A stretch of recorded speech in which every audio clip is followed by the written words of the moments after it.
Bonjour à tous et bienvenue dans On se dit quoi, le podcast qui donne la parole aux habitants du Portel.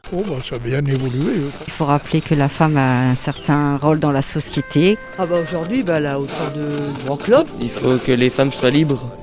La femme n'est pas une esclave. La femme a autant de droits que les hommes, maintenant.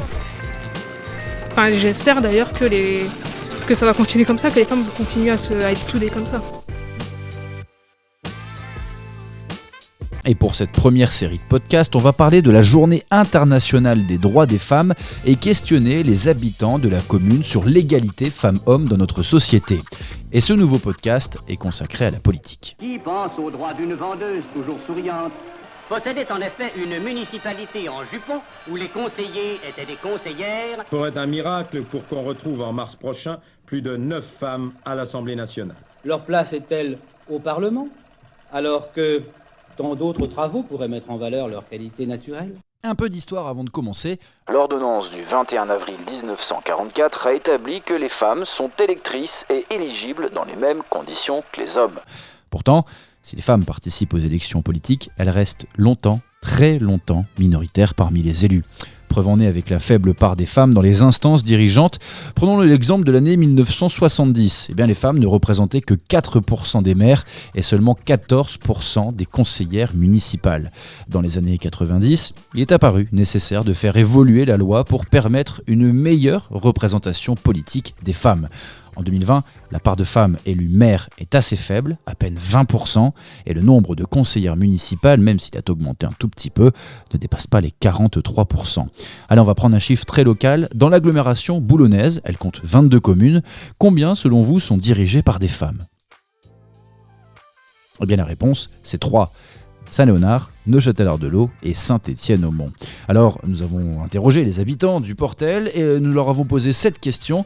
Pourquoi les femmes ont-elles du mal à s'insérer dans la politique ? Écoutez leur réponse. Peut-être parce qu'elles sont plus occupées avec les enfants, etc. Mais je pense que maintenant, ça vient de plus en plus.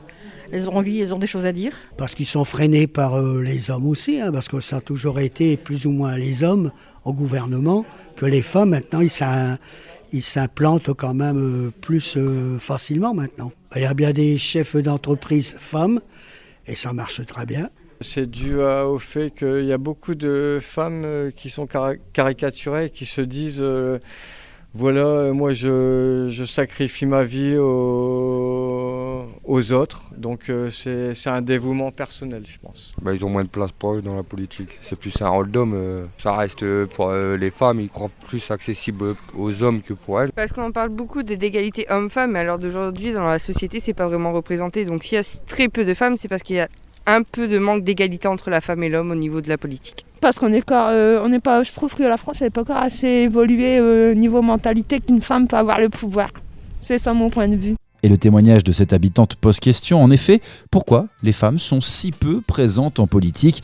Il peut y avoir quand même quelques explications. Alors, plusieurs recherches ont été menées sur la question de la présence des femmes en politique, notamment une parue en mars 2020 par 2 chercheurs français qui dressent 2 obstacles majeurs. Premier obstacle, c'est la décision de commencer ou non une carrière politique. Et oui, la politique, c'est une question de volonté. De nombreux travaux ont ainsi montré qu'à compétences égales, les femmes ont moins tendance à avoir confiance en leur capacité à exercer dans un domaine souvent associé aux hommes.